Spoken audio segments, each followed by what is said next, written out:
성도 여러분, 1999년 9월에 전 세계를 깜짝 놀라게 한 사건이 하나 있었는데 혹시 기억이 나십니까? 꽤 오래 전이죠. 99년도면. 그 사건의 이름은 화성 기후 궤도선의 폭발 사건이 있었습니다. 혹시 기억나십니까? 그때 이제 나사에서 미 한국우주국 나사에서 화성 탐사를 위해서 당시 환율로 한 4천억 정도 되는 그런 프로젝트를 진행했었는데요. 화성 연구를 위해서 출발한 이 궤도선이 약 10개월에 걸쳐서 화성 근처에 이렇게 어렵게 도착을 했습니다. 그런데 궤도선이 이 화성의 궤도에 진입하는 과정에서 갑자기 통신이 두절되고 또 얼마 지나지 않아서 대기권에서 이렇게 폭파하고 추락해 버렸습니다. 그래서 그 당시에 나왔던 이 신문 만평의 그림인데요. 사고 원인을 조사해 보니까 이 궤도선이 폭발한 원인이 너무나 황당해서 더 이슈가 되었었습니다. 궤도선이 이렇게 추진력을 계산을 할 때 궤도선을 제작했던 회사 록히드 마틴이라는 이 회사에서는 파운드 단위를 사용했고 또 그 우주선을 직접 조종하는 이 나사 엔지니어들은 뉴턴의 단위를 사용했던 겁니다. 서로 다른 단위를 사용하면서 숫자를 얘기하면서 입력을 했기 때문에 잘못된 궤도에 올라서서 결국에는 폭파되었던 것이죠. 그들은 몇 년째 쉬지 않고 계속 회의를 하고 그리고 워낙 큰 프로젝트다 보니까 궤도선을 위해서 사람들이 수년간 밤을 새워가며 열심히 노력을 했습니다. 서로 완벽하게 소통하는 것 같았고 협력하는 것 같았지만 서로 다른 얘기를 하고 있었죠. 기본 단위가 맞춰져 있지 않았기 때문에. 그래서 서로 다른 이해를 가지고 기본 단위가 달라졌을 때 다른 이해를 가지고 모든 열심을 가졌던 것들이 순식간에 잿더미가 되어버렸던 사건입니다. 성도 여러분, 오늘 본문 말씀에 보면 세 부류의 등장인물이 등장합니다. 첫 번째는 당대 최고의 영적 지식과 거룩함을 가지고 있었다 하는 종교 지도자들입니다. 유대의 종교 지도자들. 그리고 두 번째는 세계 최강 로마의 권력을 가지고 있었던 총독 빌라도입니다. 그리고 마지막 세 번째는 우리의 구원자 되시는 예수님께서 등장을 하죠. 그래서 종교 지도자들, 빌라도, 그리고 예수님이 등장을 합니다.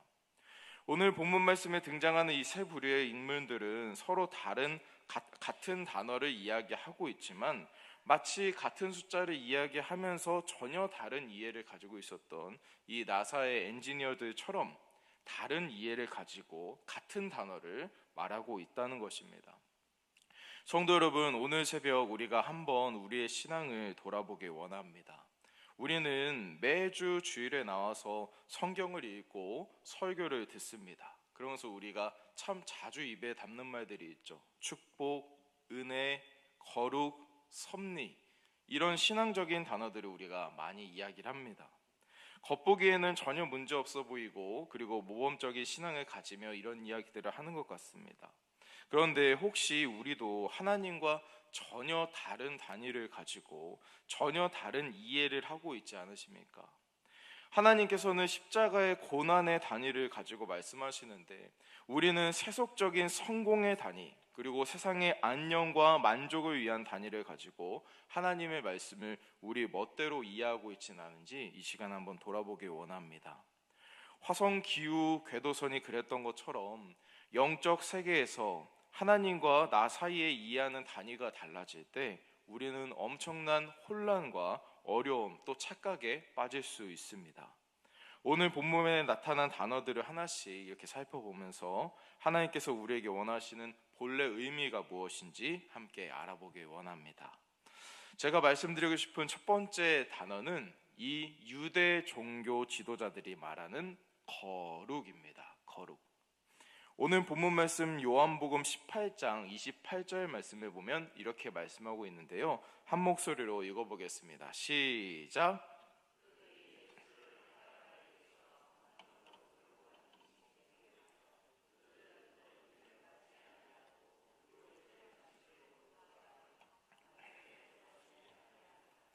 아멘. 어떻게 보면 저는 이 말씀이 굉장히 소름 끼치는 장면이다라는 생각이 듭니다. 지금 본문에서 종교 지도자들이 어떤 상황에 있었습니까? 그들은 밤새 이 불법 재판에 자기들끼리 강행을 했습니다. 그리고 하나님의 아들이신 예수님을 죽이기로 이미 결론을 내렸어요. 그들은 날이 밝자마자 사형 집행권을 가지고 있었던 빌라도의 관정 앞으로 나아갑니다. 그러면서 예수님을 끌고 갔죠. 그리고 빌라도에게 여기 있는 예수라는 사람 좀 죽여주세요 라고 요청하려고 했습니다. 종교 지도자들은 여러분 엄청난 살기를 가지고 있었습니다. 예수님이 죄가 없는 것을 알면서도 어떻게든 온갖 죄명을 이렇게 뒤집어 씌워가지고 죽이려고 했죠. 사람을 죽이려고 한 겁니다. 그런데 그들이 여기서 어떤 행동을 하고 있습니까? 빌라도의 관정에 직접 들어가질 않습니다. 그들은 빌라도 관정 앞에서 빌라도가 나오기를 기다리는 장면을 보여주고 있는데요. 왜 그랬을까요? 왜 빌라도의 관정에 이 사람들이 예수님 막 열심히 끌고 가더니 그게 빌라도로 바로 들어가서 만나가지고 이거 예수라는 사람 죽이시오 이렇게 해도 되는데 왜 문 앞에서 이렇게 기다리고 있을까요? 성경은 이렇게 말씀하고 있습니다. 그들은 더럽힘을 받지 아니하고 유월절 잔치 음식을 먹고자 하여 관정에 들어가지 않았다 이렇게 말씀하고 있습니다. 여러분 유대인 정결 규례에 따르면 유대인들은 이방인의 처소에 들어가면 하루 동안 부정했습니다. 그래서 이방인이 거하는 그 처소에 들어가면 하루 동안 부정한 몸을 갖게 되는 것이죠. 그래서 만약에 지금 이 유대인들이 이방인인 빌라도의 관정에 들어가게 되면 부정해지게 되는 겁니다. 그리고 그날 저녁부터 시작되는 유월절 만찬에 그 거룩한 만찬에 참여할 수가 없는 겁니다. 그들은 예수님을 죽이러 가면서도 자신들의 거룩함과 깨끗함을 유지하기 위해서 빌라도의 관정에 들어가진 않은 겁니다. 성도 여러분, 유대 종교 지도자들은 전혀 거룩하지 않았습니다. 그들의 눈에는 살기가 가득했고 사람을 죽여야 된다, 누명을 씌워야 된다 이런 마음들이 있었습니다.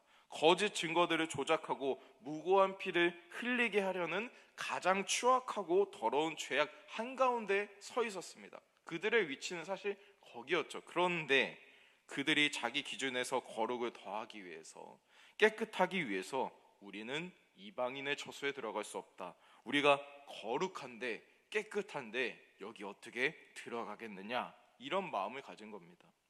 이는 너무나 위선적이고 역설적이고 이중적이고 모순적인 모습이 아닐 수 없습니다.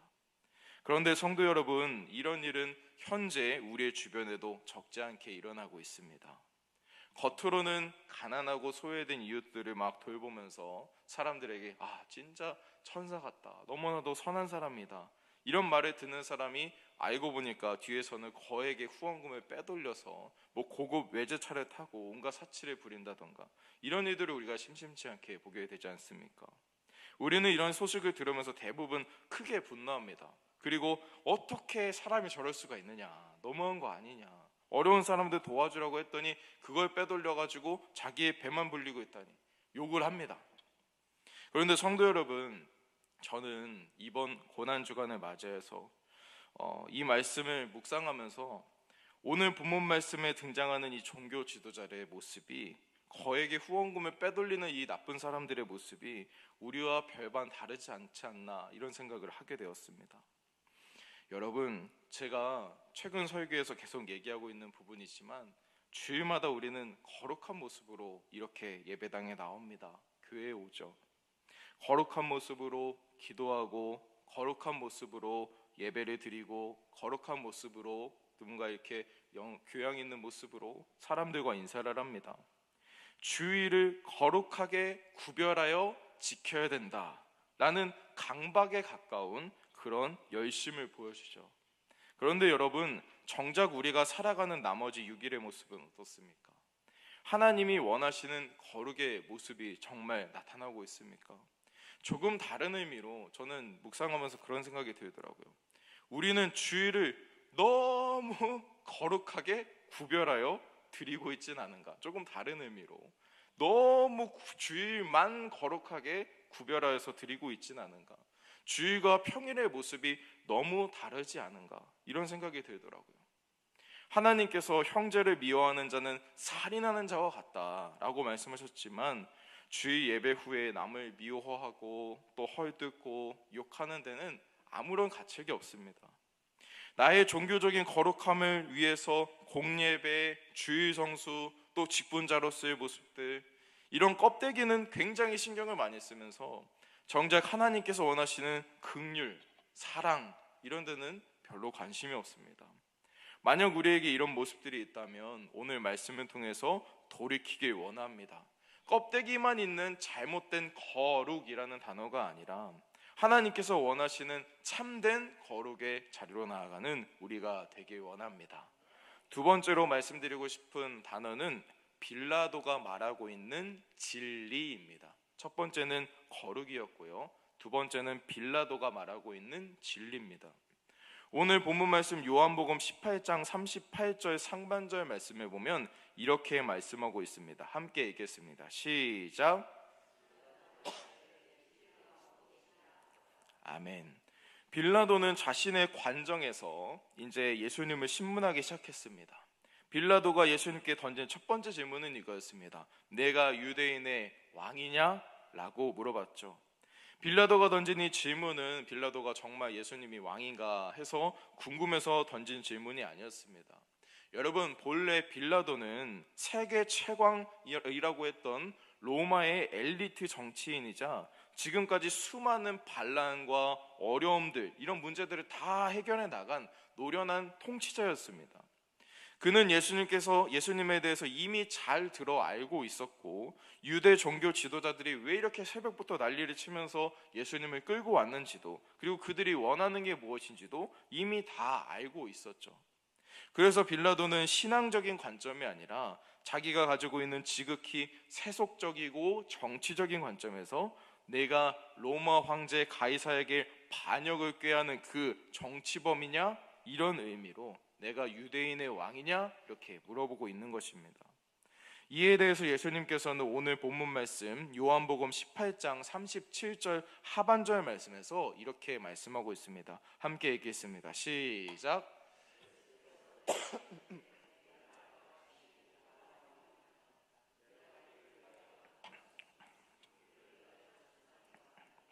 곧 진리에 대해 증언하라.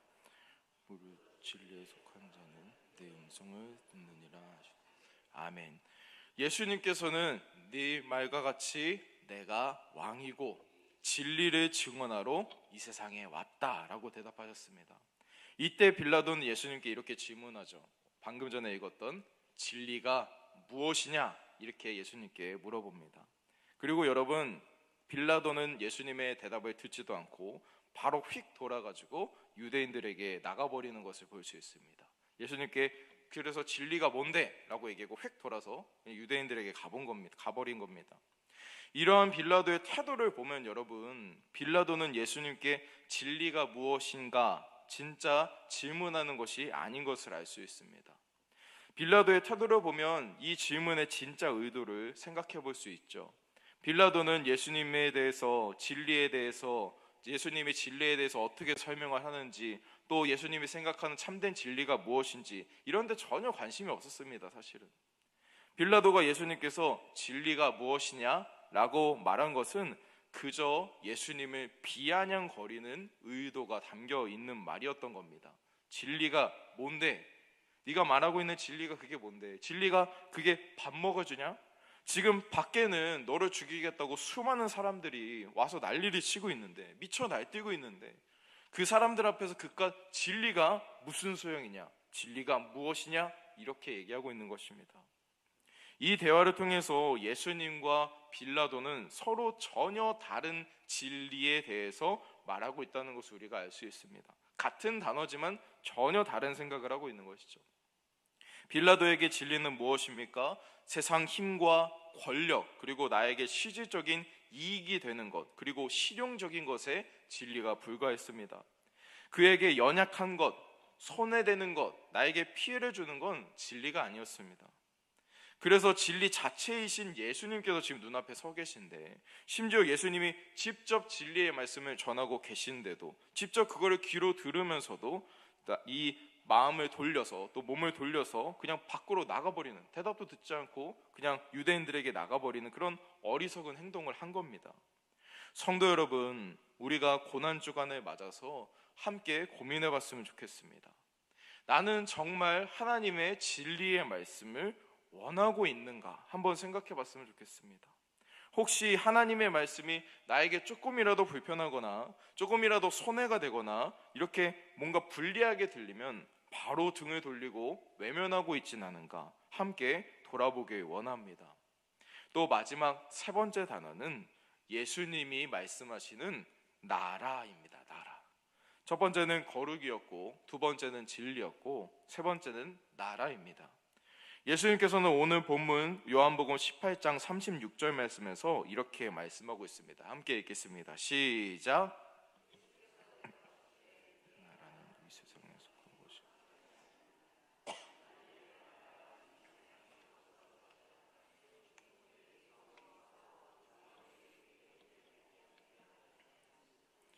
이제는 여기에 속한 것이 아니니라.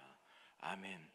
여러분, 빌라도가 이해하는 나라는 로마 제국같이 크고 강력한 나라였습니다.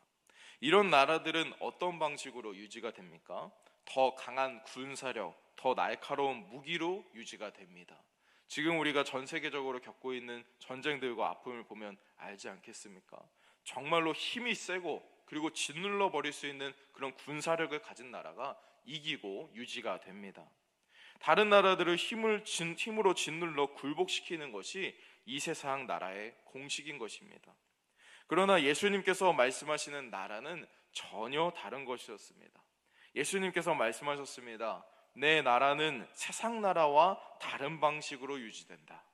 만약 내 나라가 세상 방식과 같았다면 내 종들이 칼을 들고 싸워서 나를 지켰을 것이다. 칼로 날 지켰을 것이다. 하지만 내 나라의 방식이 전혀 다르다. 실제로 예수님께서는 어떻게 하셨습니까? 겟세마네 동산에서 베드로가 칼을 꺼내가지고 말구의 귀를 딱 잘라버렸을 때 칼을 가진 자는 칼로 망한다 라고 말씀하시면서 베드로를 책망하신 적이 있습니다. 세상 나라들은 여러분 승리를 위해서 남을 죽여야 된다라고 이렇게 생각을 합니다. 그러나 여러분, 하나님의 나라는 승리를 위해서 내가 죽어야 된다라고 말하고 있습니다. 세상의 왕들은 높은 자리에 앉아서 자신이 왕인 것을 드러내려고 노력합니다. 예수님께서는 십자가에 달려 죽으심으로 낮은 곳으로 감으로 인해 진정한 왕이신 것을 드러내셨습니다. 여러분, 성도 여러분, 우리는 어떤 나라의 방식대로 살아가고 있는지 한 번 더 생각해 보기 원합니다. 영원한 생명이 있는 하나님의 나라의 방식대로 우리가 살아가고 있습니까? 아니면 세속적이고 정치적이고 나의 유익을 위한 것으로 이 나라를 살아가고 계십니까? 사랑하는 성도 여러분, 우리 모두 잘못된 신앙 이해를 내려놓고 하나님이 말씀하시는 대로, 하나님이 원하시는 대로 살아가길 원합니다. 할렐루야. 특별히 예수님이 십자가의 고난을 묵상하는 이 고난 주간에 하나님이 말씀하시는 거룩이 무엇일까? 하나님이 말씀하시는 진리가 무엇일까? 하나님이 말씀하시는 나라가 무엇일까? 우리의 마음속에 새겨놓고 우리의 생각을 온전히 자리 잡길 원합니다. 그래서 정말로 새벽을 깨우는 일이 힘든 것임을 너무나도 잘 알고 있습니다. 그래도 특별 새벽 기도라고 이렇게 나오셔서 섬기고 또 기도하시고 예배드리고 말씀을 듣고 계신 성도 여러분의 삶이 변화될 줄로 믿습니다. 그래서 우리 오늘 말씀 생각하시면서 정말로 거룩, 진리, 나라, 하나님께서 나에게 원하시는 것은 무엇인가 한 번 더 바로잡고 생각하며 나아가는 고난주간이 되었으면 좋겠습니다.